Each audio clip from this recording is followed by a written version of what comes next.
Hello બચ્ચો, કેમ છો? જય સ્વામિનારાયણ.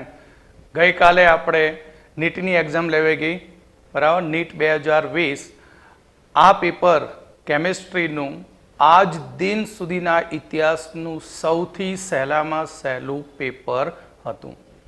જે વિદ્યાર્થીએ એનસીઈઆરટીની બુક કમ્પ્લેટ વાંચી હોય તો એને પૂરેપૂરા 180માંથી 180 ગુણ મેળવી શકે તેટલું સરળ, એટલું ઇઝી કે અનબિલીવેબલ ઇઝી હતું. આવા પેપરની આશા તો ભવિષ્યમાં પણ ના રાખી શકાય કે આટલું સહેલું પેપર પૂછી શકાય. જે મોટા મોટા ઇન્સ્ટિટ્યૂટમાં જઈ અને ભરપૂર મહેનત કરી અને ખૂબ જ હાર્ડમાં હાર્ડ એમસીક્યુ સોલ્વ કરે, એ લોકોને અફસોસ થઈ ગયો કે અમે મહેનત કરી હતી એમનું કશું જ ના આવ્યું. જેને એનસીઈઆરટી કરી હતી એને પૂરેપૂરા માર્ક્સ છે. એટલે એનસીઈઆરટી વિદ્યાર્થી મિત્રો, તમારે એક એક લાઈન તૈયાર કરવી પડે. હજી પણ કેટલાક વિદ્યાર્થીઓ એવા છે 12થમાં કે માત્ર આઈએમપી જ શોધે એ બોર્ડની એક્ઝામ માટે. તો આવા વિદ્યાર્થીઓને તો નીટની એક્ઝામ આપવી જ ના જોઈએ અને એવું કરવું જોઈએ કે અહીંયાથી એ લોકોએ છોડી દેવું જોઈએ ભણવાનું. ખાલી ભણવા પાસ થવા માટે ભણતા હોય તો તેવા વિદ્યાર્થીઓ તો ભણવું જ ના જોઈએ. આટલું સરળ જો ઇઝી પેપર નીકળતા હોય નીટ માટે તો પછી એનસીઈઆરટી બુક કમ્પ્લીટ વાંચવી જોઈએ. તો આપણે ફટાફટ ટાઈમ બગાડ્યા વગર સોલ્યુશન સ્ટાર્ટ કરી દઈએ. તો 92 નંબરનો ક્વેશ્ચન હતો કે સુક્રોઝનું જળ વિભાજન કરતા શું પ્રાપ્ત થાય છે? સુક્રોઝનું જળ વિભાજન કરવામાં આવે ત્યારે તેમાંથી આલ્ફા ડી ગ્લુકોઝ અને બીટા ડી પ્લસ ગ્લુકોઝ મળતો હોય છે. સુક્રોઝના જળ વિભાજનથી આલ્ફા ડી ગ્લુકોઝ અને બીટા ડી ગ્લુકોઝ મળે છે.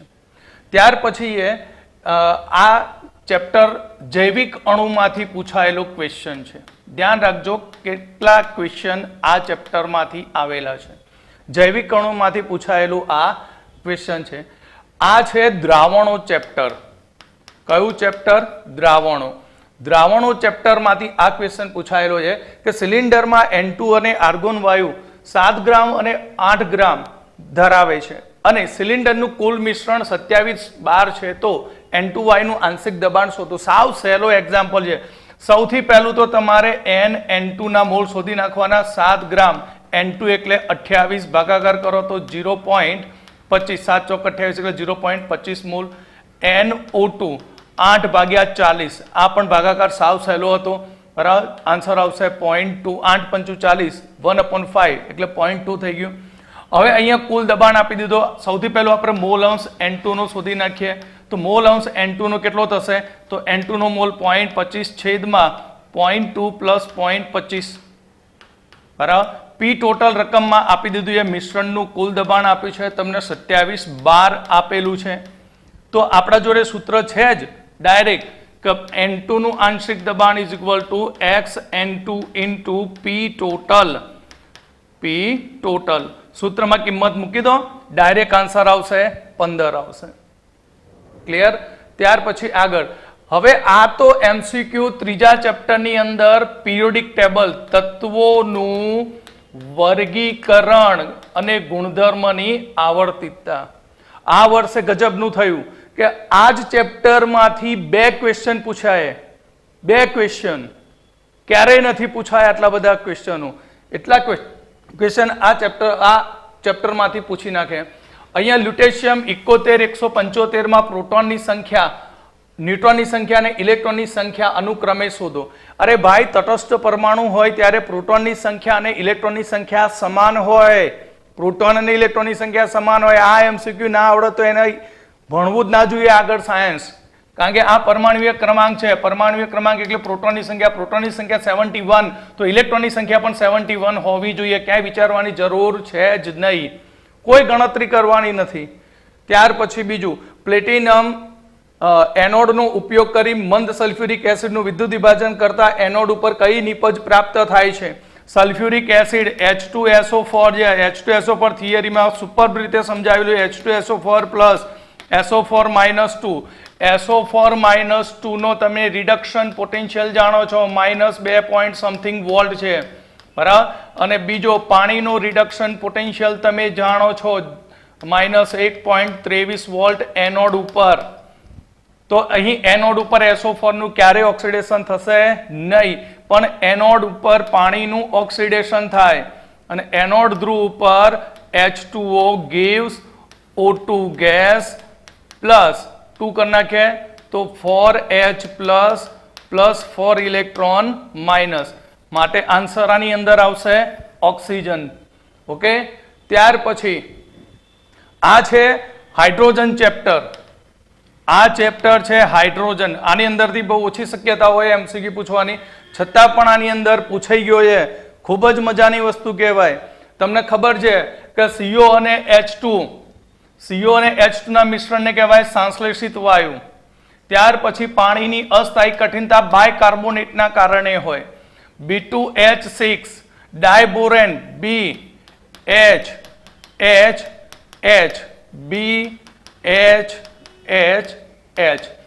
અહીંયા બોન્ડ બનાવવા માટે તમે આ રીતે લખો છો ડોટ કરીને. ઉણપ ધરાવે બોરોનની અંદર 3 સંયોજકતા ઇલેક્ટ્રોન બંધમાં વપરાઈ ગયા, બરાબર, માટે તે કહેવાશે ઇલેક્ટ્રોન અછતવાળું સંયોજન. અને H2O2 સીધું ડાયરેક્ટ જોડી દો. માટે પહેલામાં કયું હતું 3, બીજામાં B માં છે કયું, પહેલામાં 3 B માં 1, પહેલામાં 3 B માં 1 અને C માં આવશે B. તો તમારો આન્સર આવશે આ. ઓકે, સાવ સહેલું, ડાયરેક્ટ ચોપડીનું બેઠું જ, કોઈ જ વિચારવાનું નહીં. કલીલ દ્રાવણના કયા ગુણધર્મને શોધવા માટે જીટા પોટેન્શિયલ માપણી ઉપયોગી છે? તમે શીખી ગયા કે Ag પ્લસ આયન હોય તો એની ફરતે એક લેયર બને I માઇનસનું. કોનું બને? I માઇનસનું લેયર બનતું હોય છે. પછી આપણે દ્વિસ્તરની રચના કરી, તેની ઉપર કોઈ વિદ્યુત વિભાજ્ય ઉમેરીએ છીએ K પ્લસ, અને એ K પ્લસની મદદથી આને બહાર ખેંચી લઈએ છીએ. તો કલીલ કણોની શું બતાવશે? સ્થાયીતા પર આધારિત છે. સુક્રોઝના જળ વિભાજનની પ્રક્રિયા માટે નીચે આપેલું છે, તો ડેલ્ટા G શોધો. અરે ભાઈ, આ તો સૌથી સહેલામાં સહેલો, કોઈ ગણતરી નહીં, કશું જ નથી. ટેમ્પરેચર T આપી દીધું 300 કેલ્વિન, બરાબર. KC આપ્યો છે 2 × 10⁻13. ડેલ્ટા G નું સૂત્ર છે કે ડેલ્ટા G0 બરાબર -RT ln K C. ln ની કિંમત, R ની કિંમત 8.314 જૂલ, બરાબર, 8.314 જૂલ મોલ ઇનવર્સ. ત્યાર પછી ટેમ્પરેચર T 300 કેલ્વિન અને ln ની કિંમત મૂકી દો 2 × ln ની કિંમત 2 × 10⁻13. બસ આ આન્સર હતો. સીધી કિંમતો મૂકી, સાદું રૂપ આપવાનું જ નથી, તો સીધો તમારો આન્સર 2 આવશે. સાવ સહેલો MCQ. એક પ્રથમ ક્રમની પ્રક્રિયા માટે વેગ અચળાંક આપી દીધો છે. પ્રક્રિયકની સાંદ્રતા 2 થી ઘટીને 0.2 થાય તો કેટલો સમય લાગે? તો સમીકરણ છે K બરાબર 2.303 ભાગ્યા K, બરાબર. આ છે રાસાયણિક ગતિકી ચેપ્ટરનો MCQ. રાસાયણિક ગતિકી 12મા ધોરણની અંદર log સૂત્ર હતું R0/RT. તો 2.303 ભાગ્યા K 4.606 ગુણ્યા 10⁻³ log 2 ભાગ્યા 0.2, માટે આ થઈ જશે 10.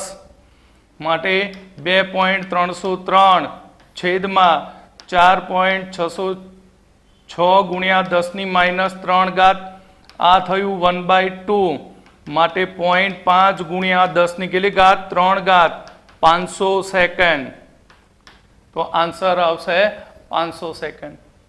ક્યાંય કેલ્સીની જરૂર નથી, સટાસટ એનિસોલની HI સાથેની પ્રક્રિયા થાય તો પહેલા એનિસોલનું બંધારણ આવડવું જોઈએ. એનિસોલ એટલે મિથોક્સી બેન્ઝીન. તો આ CS3 છે. હવે તેની HI સાથે આપણે પ્રક્રિયા કરીએ તો થાય શું? ઓક્સિજન ઉપર લોન પેર છે, તો HI સાથે પ્રક્રિયા થાય ત્યારે આ લોન પેર બેન્ઝીન સાથે સંસ્પંદનમાં જાય, એટલે બેન્ઝીન સાથે ઓક્સિજન એ દ્વિબંધ રચે. પરિણામે આ બંધ ક્યારેય તૂટે નહીં. તેના બદલે અહીંયાથી આ બંધ તૂટી જશે અને એ બંધ તૂટવાની સાથે CH3 આની ઉપર જશે, ICH3 ઉપર, અને આ OH ઉપર, માટે નિપજ તમને મળશે clear.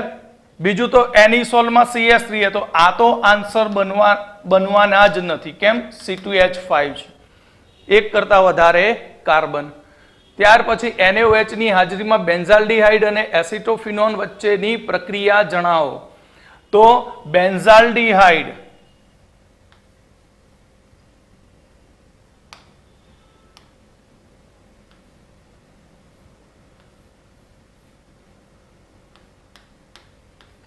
C double bond OH plus પાછળ આપ્યું છે એસિટોફિનોન.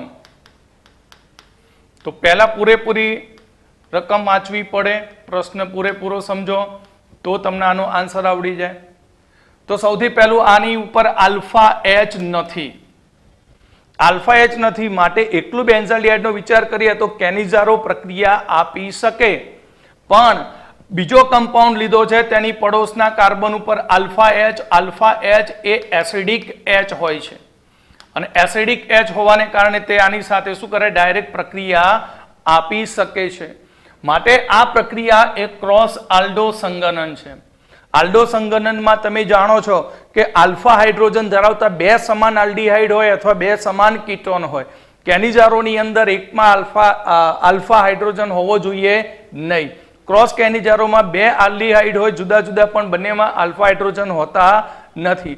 અને ક્રોસમાં શીખી ગયા કે બે જુદા જુદા આલ્ડીહાઇડ હોય પણ આલ્ફા H ધરાવતા હોય, અથવા એકમાં આલ્ફા H હોય અને બીજામાં આલ્ફા H ન હોય તો પણ એક ક્રોસ આલ્ડો સંગઠન પ્રક્રિયા આપે છે. ત્યાર પછી નીચે આપેલા સંયોજનોમાં ઓક્સો એસિડમાંથી કોણ? O bond O bond O ને કહેવાય પેરોક્સાઇડ બંધ. કયો બંધ કહેવાય? પેરોક્સાઇડ બંધ કહેવામાં આવે છે. તો જે નામની અંદર પેરોક્સો શબ્દ આવતો હોય એ એનો શું બની જાય? આન્સર. તો આન્સર આવશે 4. સલ્ફ્યુરિક એસિડમાં બે સલ્ફ્યુરિક એસિડ પેરોક્સાઇડ છે, H2SO5 કેરોજ એસિડ અને H2H2O8 માર્શલ એસિડ. કેરોજ એસિડ અને માર્શલ એસિડ, આ બંને એસિડ એ પેરોક્સાઇડ લિંક ધરાવતા હોય છે માટે તેને પેરોક્સો એસિડ કહેવામાં આવે છે. યુરિયાની પાણી સાથે પ્રક્રિયા થઈ અને એ બને છે જેનું વિઘટન થઈ તેમાંથી B બને છે. યુરિયાનું સૂત્ર NH2CONH2, પાણી સાથે પ્રક્રિયા થઈ અને તેમાંથી બનશે 2NH3 પ્લસ CO2 બને. અને તમે જાણો છો કે Cu2 plus aqueous plus 4NH3 અને જોડાઈને સંકીર્ણ બનશે CuNH3 પ્લસ અને તે ભૂરા રંગનું હોય છે. માટે સાવ સહેલો MCQ, સીધો આન્સર થિયરીમાં બેઠું આપેલું છે. નીચેનામાંથી કયો કેટ આયન, નીચેનામાંથી કયો એક કેટ આયનિક પ્રક્ષાલક છે? સલ્ફોનેટ કહે છે તો SO3-2, આ SO4-2, સ્ટીયરેટ એટલે RCOO-, આ બધા N આયન છે અને એમોનિયમ NH4+ એ કેટ આયન છે. NH4+ શું છે? Cation. માટે સીધો ચોપડીમાંથી પૂછેલો MCQ એ 4 નંબર. બેન્ઝીનનો ઠાર બિંદુ અવનયન અચળાંક KF આપ્યો છે 5.12 K કેલ્વિન કિગ્રા મોલ ઇનવર્સ. હવે તે એક વિદ્યુત અવિભાજ્ય છે. એક વિદ્યુત અવિભાજ્ય એટલે વોન્ટ ઓફ અવયવ I1. મોલાલિટી છે 0.078 મોલલ. આવા MCQ તો હાવ રદ્દી કહેવાય. નાના છોકરાને પણ આવડે. ડેલ્ટા TF બરાબર I કોફર્મ, I બરાબર 1 KF 5.12 ગુણ્યા 0.078 ગુણાકાર કરી દો એટલે 0.4 કેલ્વિન આન્સર આવશે. કયો આન્સર આવશે? 0.4 કેલ્વિન. ત્યાર પછી અહીંયા 2Cl ગેસમાંથી Cl2 ગેસ બને છે.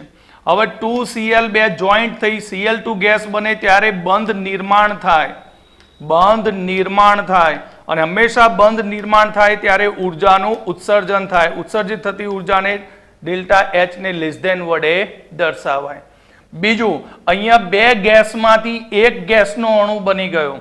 બે ગેસ હતા અને એક ગેસ બન્યો. એન્ટ્રોપીમાં પણ શું થયો? ઘટાડો થયો. માટે આન્સર આવશે 1. ઓકે. ત્યાર પછી એક પ્રક્રિયામાં પ્રક્રિયકની સાંદ્રતામાં વધારો કરવામાં આવે તો તે કઈ તરફ દોરી જાય? તો આપણને જાણ ખબર છે, અથડામણ આવૃત્તિ વિરુદ્ધ પ્રક્રિયા અંશનો આ રીતે આલેખ હતો. અહીંયા શરૂઆતમાં ધારો કે આટલા કણ હતા. હવે એમાં જો સાંદ્રતા વધારી દઉં તો સંખ્યામાં શું થયો? એકદમ વધારો થયો. વધારો થવાને કારણે અથડામણ આવૃત્તિમાં પણ શું થશે? વધારો થશે. અથડામણ આવૃત્તિમાં પણ શું થશે? વધારો થશે. ત્યાર પછી 108, નીચે આપેલા વિધાનોમાંથી સાચું વિધાન ઓળખી બતાવો. આઈસ્ક્રીમ અને થીજાવેલા ખોરાક માટે કાર્બન ડાયોક્સાઇડ ગેસનો શીતક તરીકે ઉપયોગ થાય છે. અરે ભાઈ, કાર્બન ડાયોક્સાઇડ ગેસ નહીં, સૂકો ઘન બરફ. બરાબર, સૂકો ઘન બરફનો ઉપયોગ કરવાથી એનું ટેમ્પરેચર નેગેટિવમાં જતું રહે. એના કારણે તેનો શીતક તરીકે ઉપયોગ થાય. માટે પહેલું વિધાન છે એ ખોટું છે. CO નું બંધારણમાં 6 કાર્બન ચક્રીય અને 5 કાર્બન ચક્રીય ધરાવે. આ બંને ખોટા છે. આ અહીંયા આવવું જોઈએ 12 અને 20 છે તે અહીંયા આવવું જોઈએ. ઉલટ સુલટ મૂકી દીધું છે એટલે છોકરાઓ કન્ફ્યુઝ થઈ જાય. પણ જેને સારી રીતે રીડિંગ કરેલું હોય NCERT નું તો એને કોઈ જ તકલીફ થાય નહીં. આ તો સદાબહાર છે. 5મા ચેપ્ટરની અંદર પણ પૂછાય અને પૃષ્ઠ રસાયણ વિજ્ઞાનમાં પણ છે કે ZSM5 નો ઉપયોગ જીઓલાઇટનો એક પ્રકાર છે. આલ્કોહોલમાંથી ગેસોલિન મેળવવા માટે તેને આ તો ખબર જ છે. કાર્બન મોનોક્સાઇડ રંગવિહીન, ગંધવિહીન અને ઝેરી વાયુ છે. તો આન્સર આવશે તમારો ફક્ત C અને D. કયો આન્સર આવશે? ફક્ત C અને D. ત્યાર પછી નીચેનામાંથી કયો એક પરમાણુમાં મહત્તમ સંખ્યા હશે? આવા સાવ સિમ્પલ MCQ છે. મોલ શોધી નાખો. જેમાં મોલની સંખ્યા વધુ હોય તેની અંદર પરમાણુની સંખ્યા વધુ હોય. સિમ્પલ છે. આ એનો શોધ્યા તો 1/7 થાય. આનું થશે 1/108. આ થશે 1/24. આ થશે 1/60. હવે જેનો છેદ નાનો હશે તેની કિંમત n ની મોટી હોય તો n × Na કરી દો તો તેમાં અણુઓની સંખ્યા ખૂબ જ વધુ હોય. ચેપ્ટર નંબર 1 પહેલું જ રસાયણ વિજ્ઞાનની પાયાની સંકલ્પમાંથી પૂછેલું છે. ત્યાર પછી પેપર ક્રોમેટોગ્રાફીનું ઉદાહરણ એ કોનું છે? પેપર ક્રોમેટોગ્રાફી એ દ્રાવણમાં રહેલા જુદા જુદા ધન આયનોના મિશ્રણનું અલગીકરણ કરવા માટેની એક રીત છે. એટલે આપણે અહીંયા એક દ્રાવણ લીધું હોય અને એ દ્રાવણની અંદર ધારો કે આ એક રંગનો છે, ત્યાર પછી આ બીજો છે ધન આયન, ત્યાર પછી આ ત્રીજો ધન આયન છે. તો આ મિશ્રણમાંથી તેમને અલગ કરવા માટે તેની અંદર આપણે મૂકીએ છીએ પેપર. હવે તમે પેપર ડુબાડશો એટલે આ આયનો એ કેશાકર્ષણને કારણે ઉપર ચડશે. ઉપર ગયા પછી પહેલો આયન અહીંયા છૂટો પડે, ત્યાર પછી બીજો આયન અહીંયા છૂટો પડે, ત્યાર પછી ત્રીજો આયન અહીંયા છૂટો પડે. એટલે વિભાજન કરે આયનોનું, અલગીકરણ કરે. માટે વિભાજન ક્રોમેટોગ્રાફી છે. આની અંદર આન્સર આવશે 1. ત્યાર પછી પીગાળેલા CaCl2 બરાબર, સરસ મજાનું કહી દીધું. કેલ્શિયમ 40 ગ્રામ પ્રતિ મોલ. તો કેલ્શિયમ ક્લોરાઇડમાંથી 20 ગ્રામ કેલ્શિયમનું ઉત્પાદન કરવા માટે કેટલા ફેરાડેની જરૂર પડે? તો CaCl2 નું આપણે વિભાજન કરીએ તો Ca2+ 2Cl-. હવે કેથોડ પર તો કેથોડ પર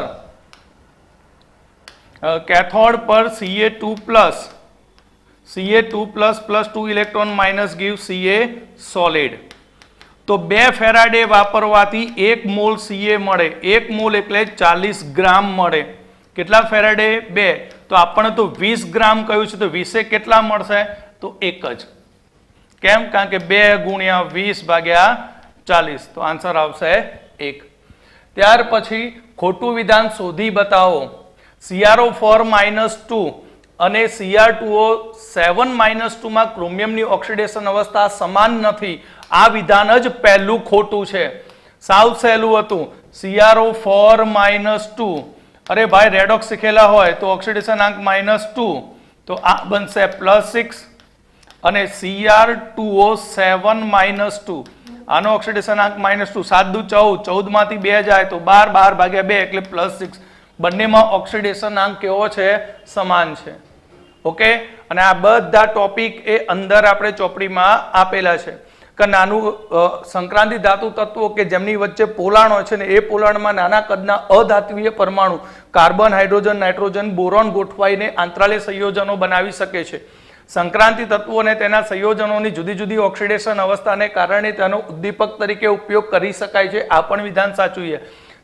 Cr+2 3D4 એ પાણીમાં Fe+2 કરતા વધુ પ્રબળ રિડક્શન કરતા તરીકે વર્તી શકે છે. આ પણ વિધાન ચોપડીમાં આપ્યું છે. ત્યાર પછી અહીંયા 288 પિકોમીટર કોષ ધાર સાથે એક ધાતુ તત્વ અંતઃકેન્દ્રિત BCC બંધારણ ધરાવે છે તો પરમાણુય ત્રિજ્યા શું થાય? તો અહીંયા અંતઃકેન્દ્રિત કયું છે? તો અંતઃકેન્દ્રિત કયું હોય તો આ 1, 2 અને એક આ 3. આની ઉપરથી તમે શોધેલી ત્રિજ્યા √3a બરાબર 4r થાય. r 2r અને આ r માટે r બરાબર √3/4a માટે √3/4 એની કિંમત 288. ક્યાંય સાદુરૂપ આપવાનું કહ્યું નથી. બરાબર, કેલ્સી વાપરવાનું જ નથી, ખાલી દેખાવનું મૂકેલું છે. ચલો ત્યાર પછી આ છે આયનીય સંતુલનનો MCQ. આયનીય સંતુલન ચેપ્ટર 11 માની અંદર છે, તેની અંદરથી પૂછેલો છે. 0.1 મોલર NaOH માં નિકલ હાઇડ્રોક્સાઇડની દ્રાવ્યતા શોધો. નિકલ હાઇડ્રોક્સાઇડનો IP આપી દીધો છે. IP છે 2 × 10⁻15. તો NiOH twice gives શું બનશે? Ni2+ + 2OH-. અને KSP ના દાખલાઓમાં તમે શીખી ગયા છો કે આની સોલ્યુબિલિટી S હોય તો આ S મોલર, આ થશે 2S મોલર. પણ હવે તેની અંદર આપણે ઉમેરીએ છે 0.1 મોલર NaOH પ્રબળ વિદ્યુત વિભાજ્ય માટે અહીંયા +0.1 મોલર OH- બહારથી એડ થયો. કોનો? NaOH નો. માટે આ અવગણવામાં આવે છે કારણ કે અલ્પદ્રાવ્ય ક્ષાર માટે આ થઈ ગઈ 0.1. તો આપણા જોડે સૂત્ર કે KSP બરાબર Ni2+ × OH- નો સ્ક્વેર. KSP = IP. ચલો IP ની કિંમત 2 × 10⁻15 Ni2+ × 0.1 એટલે 10⁻1 નો સ્ક્વેર. તો Ni2+ થશે શું? 2 × 10⁻50/10⁻2. તો 2 × 10⁻30 મોલર. આ આન્સર છે નંબર 3. ઓકે, સાવ સહેલા MCQ હતા. જે એક અણુ કે જે અસ્તિત્વ ધરાવતો નથી. અરે સિમ્પલ વસ્તુ યાર. જેનો બંધ ક્રમાંક બોન્ડ ઓર્ડર રાસાયણિક બંધન ચેપ્ટર માંથી પૂછેલો 1/2 Nb - Na કેવો થાય? 0 થાય. અને 0 કોનો હોય? હિલિયમ. દરેક ઉમદા વાયુમાં બોન્ડિંગ અને એન્ટી બોન્ડિંગ ઇલેક્ટ્રોનની સંખ્યા સરખી હોય છે. બરાબર, બંધ ક્રમાંકની અંદર તેનું મૂલ્ય 0 થાય. નીચે આપેલા સંયોજનમાંથી કયો એમિનો એસિડ બેઝિક છે? તો બેઝિક એમિનો એસિડ જે અહીંયા લખી દીધું પહેલાથી લાઇસિન, આર્જેનિન અને હિસ્ટેડિન. આ બેઝિક એમિનો એસિડ 3 છે. સિમ્પલ વસ્તુ યાદ રાખવું બહુ જ સહેલું છે. ટોટલ એમિનો એસિડમાંથી 3 બેઝિક, લાઇસિન, આર્જિન અને હિસ્ટેડિન. જ્યારે એસ્કોર્બિક એસિડ, હવે એસ્કોર્બિક એસિડ અને ગ્લુટામિક એસિડ, હવે નામ જ છે એમિનો એસિડમાં એસિડ શબ્દ માટે આ બે એસિડિક છે. બાકી બધા જ એમિનો એસિડ એ તટસ્થ એમિનો એસિડ છે. એટલે કંઈ લાંબુ વિચારવાનું હતું જ નહીં. સીધો આન્સર 1. નીચે આપેલામાંથી કયો કુદરતી બહુલક? અરે સિસ પોલીઆઇસોપ્રીન કુદરતી રબર છે. ત્યાર પછી નીચેના પૈકી કયું વિધાન ઓળખી બતાવો? કાચું લોખંડ એટલે પીગ આયન, જેને જુદા જુદા આકારમાં ઘડી શકાય. બીજું તમારે અહીંયા કીધું કે ફુલ્લાવાળું કોપર હોય તો તેમાં SO2 વાયુ ઉત્પન્ન થતો હોય. નિકલના શુદ્ધિકરણ માટે બરાબર વાન આર્કેલ પદ્ધતિ વપરાય ના. વાન આર્કેલ પદ્ધતિ એ ટંગસ્ટન એ માટે વપરાતી પદ્ધતિ છે. બરાબર મોન્ડ કાર્બોનિલ પદ્ધતિ વપરાય નિકલ માટે. કઈ વપરાશે? મોન્ડ કાર્બોનિલ પદ્ધતિ વપરાય. ત્યાર પછી કાર્બન મોનોક્સાઇડના સંદર્ભમાં કયું વિધાન સાચું છે? કાર્બન મોનોક્સાઇડ ક્યારે બને? કે જ્યારે કોઈ પદાર્થનું અપૂર્ણ દહન થાય ત્યારે કાર્બન મોનોક્સાઇડ ઉત્પન્ન થતો હોય છે. તે કાર્બોક્સી હિમોગ્લોબિન બનાવે છે. હા, શરીરની અંદર શ્વસન ક્રિયા દરમિયાન આપણો જે ઓક્સિજન ફેફસામાં જાય છે એ ફેફસામાં હિમોગ્લોબિનમાં રહેલા Fe સાથે સંયોજાઈને ઓક્સી હિમોગ્લોબિન સંયોજન બનાવે જે અસ્થાયી હોય. એટલે શ્વસન ક્રિયા દરમિયાન રુધિર મારફતે જ્યાં ત્યાં અવયવને ઓક્સિજનની જરૂર પડે ત્યાં હિમોગ્લોબિનમાંથી ઓક્સિજન છૂટો પડી શકે. પણ જો આપણે કાર્બન મોનોક્સાઇડ શ્વસન ક્રિયામાં લઈએ તો કાર્બોક્સી હિમોગ્લોબિન બને અને એ કાર્બોક્સી હિમોગ્લોબિન એ લગભગ 200 થી 300 ગણું સ્થાયી સંકીર્ણ સંયોજન બનતું હોય છે. અને એ સ્થાયી સંકીર્ણ સંયોજન બનવાને કારણે નવો ઓક્સિજન શરીરમાં મળતો નથી, એનાથી મૃત્યુ પણ થઈ શકે. તો અહીંયા આપણને વિધાન આપેલું છે કે ઓક્સી હિમોગ્લોબિન કરતાં કાર્બોક્સી હિમોગ્લોબિન ઓછો સ્થિર છે. ઓછો સ્થિર નહીં, વધુ સ્થાયી છે. માટે આ વિધાન ખોટું છે. ત્યાર પછી નીચે આપેલી જોડો. બરાબર આખું જે આપણે ઓક્સાઇડની વાત કરીએ તો ઓક્સાઇડ બધા જ કવર કરી નાખે આની અંદર. મેં ભણાવતી વખત અનેક વખત કહ્યું છે કે તટસ્થ ઓક્સાઇડ બે તો મગજમાં ફિટ કરી જ રાખવાના, CO અને NO. CO અને NO કયા ઓક્સાઇડ છે? તટસ્થ ઓક્સાઇડ છે. બરાબર ત્યાર પછી Cl2O7 પાણીની અંદર નાખી દો તો એસિડિક ઓક્સાઇડ બની જાય. પાણીમાં કયો ઓક્સાઇડ બની જાય? Acidic oxide. Al2O3 તમે જાણો છો ઉભય ગુણધર્મી ઓક્સાઇડ. આ તો ધાતુનો ઓક્સાઇડ છે સમૂહ 2 નો. તો સમૂહ 2 માં ઉપરથી નીચેની તરફ જાઓ તો ઓક્સાઇડની બેઝિકતા શું થાય? વધતી જાય. તો આ બનશે. તો અહીંયા આપણે આન્સર જોઈએ તો એની સાથે કોણ જોડાયું? એની સાથે 2. તો એની સાથે 2 જોડાયું તો એની સાથે 2 જોડાતું હોય તેવું ઓપ્શન આ 3 નંબરનું છે. બરાબર તો આ આવશે તમારો આન્સર 3જા નંબરનો. ઓકે. ત્યાર પછી નીચે આપેલી ધાતુ ઘણા બધા ઉત્સેચકોને કાર્યવંત કરે છે જેનો ગ્લુકોઝના ઓક્સિડેશનથી ATPના ઉત્પાદનમાં ઉપયોગ કરે અને એને સાથે જ્ઞાનતંતુ સંદેશા વહન માટે જવાબદાર છે. સિમ્પલ વસ્તુ એ કે જો શરીરની જૈવિક ક્રિયાની વાત કરતા હોય જ્ઞાનતંતુ સંચાલન માટે તો સોડિયમ પોટેશિયમ પંપ છે. બરાબર સોડિયમ જોડે પોટેશિયમ જ હોય અને મેગ્નેશિયમ જોડે કેલ્શિયમ જ હોય. બરાબર તો અહીંયા તમારો સીધો આન્સર મળશે કેલ્શિયમ. નીચે આપેલા અણુઓની જોડમાં કોની ધ્રુવ્યતા શૂન્ય છે? તો ટ્રાયફ્લોરો બોરોન ટ્રાયફ્લોરાઇડ BF3. તો એનું બંધારણ જોઈએ BF. તો બોરોનની અંદર ફ્લોરિનની વિદ્યુત ઋણતા વધુ છે માટે બધી દિશાઓમાં તે ઇલેક્ટ્રોનનું શું કરે? બંધના ઇલેક્ટ્રોનનું આકર્ષણ કરે, જેના લીધે પરિણામી મ્યુ નેટ એનો 0 થાય કારણ કે આ સીમિત અણુ છે. ત્યાર પછી બેરિલિયમ ડાયફ્લોરાઇડ BeF2. તો BeF. તો ફ્લોરિનની વિદ્યુત ઋણતા વધુ છે અને બંનેની દિશાઓ પરસ્પર વિરુદ્ધ દિશા માટે મ્યુ નેટ આનો પણ 0. કાર્બન ડાયોક્સાઇડ ઓક્સિજનની વિદ્યુત ઋણતા વધુ છે તો દિશાઓ પરસ્પર વિરુદ્ધ માટે આનો મ્યુ નેટ પણ 0 થાય. ત્યાર પછી 1 ફોર ક્લોરોબેન્ઝીન Cl. તો Cl ઉપરની તરફ આકર્ષે, આ Cl નીચેની તરફ, પરિણામી મ્યુ નેટ કેવો થઈ જાય? 0 થાય. તો 1 ફોર ડાયક્લોરોબેન્ઝીન આન્સર એ. કયો આન્સર આવશે? એ answer.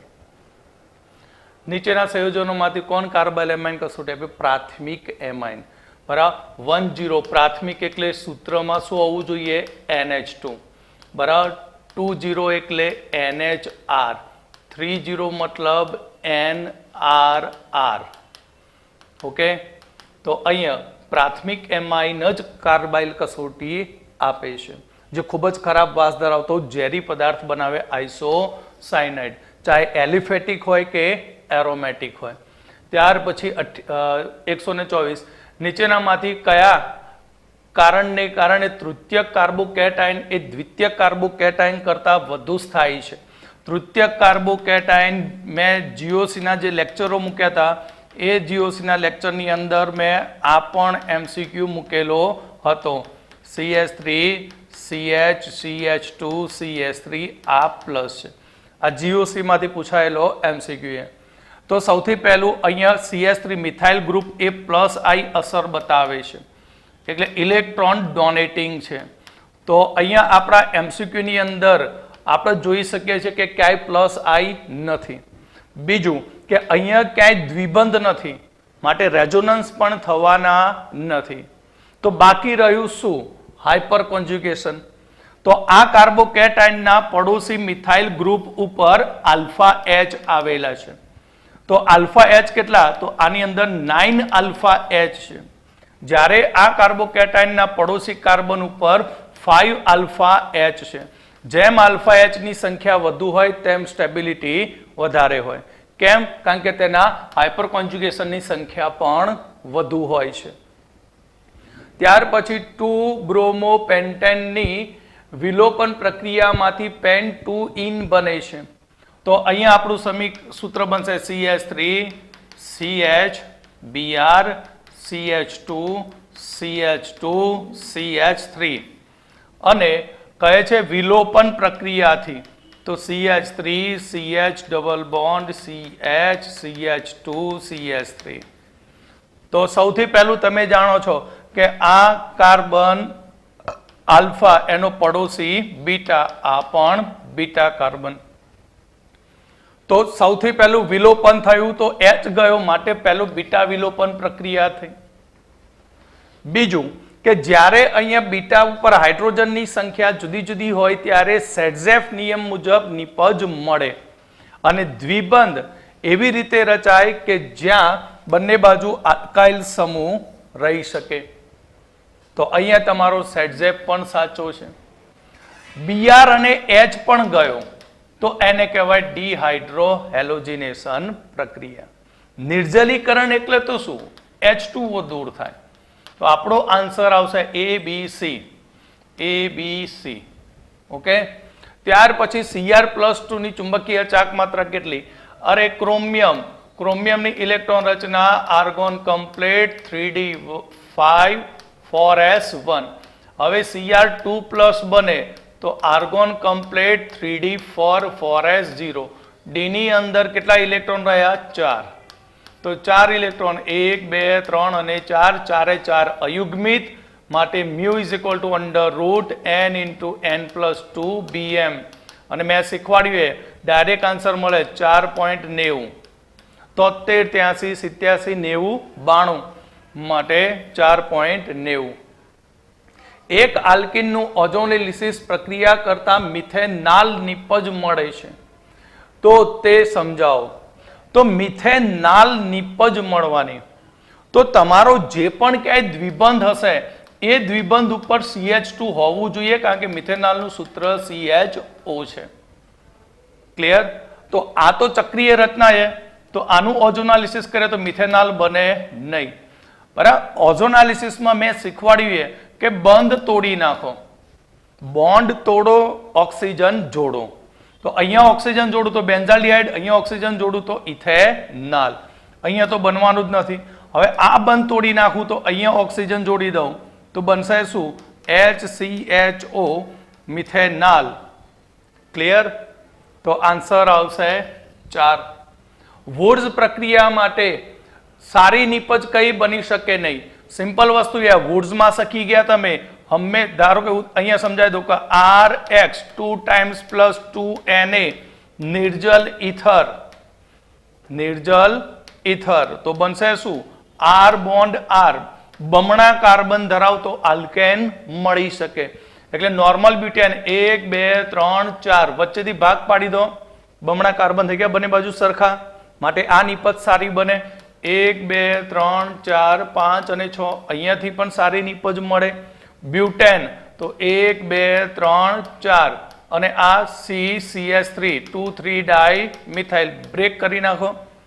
Iso propyl chloride, isobutyl bromide, isopropyl chloride, isopropyl bromide લઈ શકો તો આ પણ નિપજ મળે. પણ 1 2 3 4 5 6 અને 1 આ 7. હવે 7 નંબર જે છે વચ્ચે કટ મારો તો શું થાય? તો આ કાર્બનને કાપવું પડે તો સરખું થાય, શક્ય નથી, માટે નિપજ 4. આ પણ ચોપડીનો સાવ સહેલામાં સહેલો પ્રશ્ન છે, એમાંથી પૂછેલું છે. નીચે આપેલી પ્રક્રિયા શ્રેણીમાં સંયોજન X ઓળખી બતાવો. તો અહીંયા આપણે તમે જાણો છો કે CS3 ની ક્લોરીન સાથે પ્રક્રિયા કરો તો 3 શક્યતા નિપજની બને. કેટલી શક્યતા બને? 3. ક્રમશઃ H દૂર થતો જાય તો પહેલું બેન્ઝાઇલ ક્લોરાઇડ, બેન્ઝાઇલ ડાયક્લોરાઇડ અને બેન્ઝો ટ્રાયક્લોરાઇડ નિપજ મળી શકે. હવે તેનું પાણી વડે હાઇડ્રોલિસિસ કરીએ તો અહીંયાથી નીકળી જાય એમ બને OH. બરાબર, અહીંયા Cl વિસ્થાપન કરે તો 2 OH આવશે, 2 OH. અને મગજમાં ફિટ કરી દો કે એક જ કાર્બન ઉપર 2 OH બને તો તે સંયોજન ખૂબ જ અસ્થાયી બને. કેમ? કારણ કે ઓક્સિજન ઓક્સિજન ઉપર લોન પેર હોવાને કારણે એકબીજા ઉપર અપાકર્ષણ બળ લગાવે, માટે તે અસ્થાયી હોય. સ્ટેબિલિટી માટે ત્યાંથી પાણીનો અણુ શું કરે? ગુમાવી દે. તો H2O દૂર થતા બની જશે શું? CHO benzaldehyde. માટે આન્સર આવશે આ. સપોઝ આની વિચાર કરો તો OH OH OH. ક્લિયર? તો અહીંયાથી આપણે જ્યારે પાણી દૂર થશે સ્ટેબિલિટી માટે ત્યારે બની જાય બેન્ઝોઇક એસિડ બને. બરાબર, બેન્ઝાઇલ ક્લોરાઇડમાંથી બેન્ઝાઇલ આલ્કોહોલ, બેન્ઝાલ ડાયક્લોરાઇડમાંથી બેન્ઝાલ્ડિહાઇડ અને બેન્ઝો ટ્રાયક્લોરાઇડમાંથી બેન્ઝોઇક એસિડ મળી શકે છે. ત્યાર પછી સ્પેક્ટ્રોકેમિકલ શ્રેણી, સીધો આન્સર મળી જાય. રાઉલ્ટના મિશ્રણની અંદર ધન વિચલન કોણ દર્શાવે? તો સૌથી પહેલું તો બ્રોમોઇથેન ક્લોરોઇથેન આદર્શ દ્રાવણ. બરાબર, બેન્ઝીન ટોલ્યુઇન આદર્શ દ્રાવણ. બરાબર, એસિટોન અને ક્લોરોફોર્મ ઋણ વિચલન બતાવશે. કેમ? CH3 C double bond O CH3 C H CH H અને સોરી અહીંયા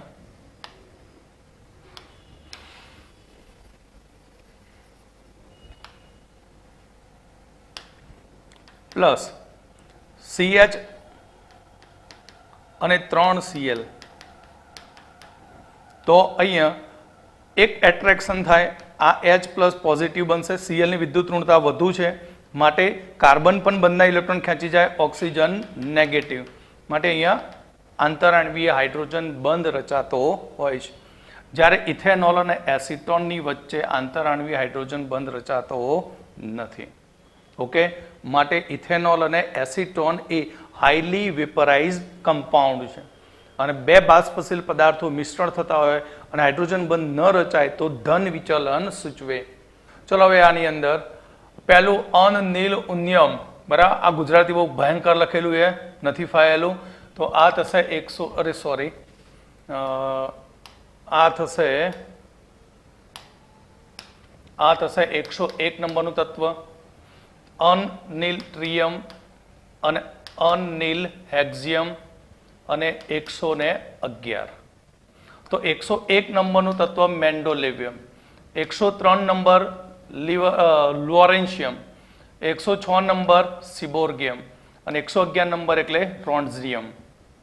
બરાબર, તો જોડ કઈ ખોટી બને છે? તો એની સાથે 1 આવશે, એની સાથે 1. બરાબર, બીની સાથે 2 આવશે, બીની સાથે 2, સીની સાથે 3 આવશે, બાકી રહી ખોટી ધર્મસ્ટાર ડટ્યમ. બરાબર, ડીની સાથે 4, ધર્મસ્ટાર ડટ્યમ નહીં પણ રોન્ઝિયમ હોય. તો આ ખોટી જોડ છે. આદર્શ દ્રાવણ માટે સમોષ્મી પરિસ્થિતિની અંદર યાદ રાખો, સમોષ્મી કે સમતાપી પ્રક્રમ હોય તે દરમિયાન પ્રણાલી ઉષ્મા ગુમાવતી નથી, પરિણામે કાર્ય પણ 0 થાય, તાપમાનનો તફાવત પણ 0 થાય. બરાબર. બ્રાઇન આ તો સહેલું છે. CaCl2 MgCl2 અને NaCl ના દ્રાવણમાંથી HCl ને પસાર કરવામાં આવે તો નીચેનામાંથી કયું સંયોજન સ્ફટિકીકરણ પામે? બ્રાઇનના દ્રાવણમાં ક્લોરીન વાયુ અથવા HCl વાયુ પસાર કરો તો સમાન આયન અસર થવાને કારણે મીઠું NaCl ઝડપથી સ્ફટિકીકરણ પામે છે. ત્યાર પછી આ રેડોક્સનો MCQ છે, બરાબર, લગભગ બેઠો NCERT નો જ ઉઠાવેલો છે. તો કોના ઓક્સિડેશન આંકમાં કાર્બનમાં કેટલો ફેરફાર થાય? હાઇડ્રોજનનો +1 તો આ -4, Cl -1 તો આ થશે +4, તો -4 થી +4. તો વિદ્યાર્થી મિત્રો તમે જોયું હશે કે NCERT નીટનું આ વખતનું પેપર એ ખૂબ જ સહેલું હતું અને હાલમાં પ્રેઝન્ટમાં જે આપણે 12th સાયન્સમાં તમે ભણી રહ્યા છો એની અંદર મિનિમમ આપણે 8 જેવા ચેપ્ટરો પતી જવાયા. તો આ ચેપ્ટરોની અંદરથી તમે MCQ તમે જોયા તો બધા બેઠા NCERT ના કમ્પ્લીટ MCQ છે. 11th ની અંદર પણ જે વિદ્યાર્થીઓ ભણી રહ્યા છે તેમને પણ તે પણ વિદ્યાર્થીઓ જોઈ શકે કે પહેલા ચેપ્ટરમાંથી અને ત્રીજા ચેપ્ટરમાંથી આપણને 3 MCQ મળ્યા. પરમાણ્વીય બંધારણમાંથી 1 MCQ મળ્યો આપણને, બરાબર. ટોટલ આપણને પહેલા, બીજા અને ત્રીજા ચેપ્ટરમાંથી આપણને 4 4 4 ગણો તો 16 ગુણનું આપણને માત્ર ને માત્ર પહેલા અને ત્રીજા ચેપ્ટરમાંથી મળ્યું ને એ પણ કેવા લલ્લુ પંજુ MCQ. આવા MCQ તો હવે તમે ફરી આશા રાખતા નહીં, બરાબર. આ કોરોનાના હિસાબે આ પેપર મૂકી દીધેલું લાગે છે અને કોઈ ગુજરાતનો પેપર સેટર હોવો જોઈએ કે જેનું નોલેજ આટલું જ છે, બરાબર. બાકી ઉપરના લેવલથી જો નીકળ્યું હોય દિલ્હીથી ત્યાંના પેપર સેટરો દ્વારા તો આવા ક્વેશ્ચનો ક્યારેય ના પૂછાય, બરાબર. આટલા સહેલા તો ક્યારેય ના પૂછાય ને ના જ પૂછાય, બરાબર. પણ તમારા સદનસીબ પૂછાઈ જાય તો પણ પ્રેક્ટિસ ખૂબ જ જરૂરી છે. NCERTનું એક વાક્ય આના ઉપરથી અનુભવ એવો મળે કે એક લાઈન આપણને NCERTની કેમિસ્ટ્રીની આવડવી જોઈએ તો MCQ પૂરેપૂરા માર્ક્સ આપીને જાય છે. ઓકે.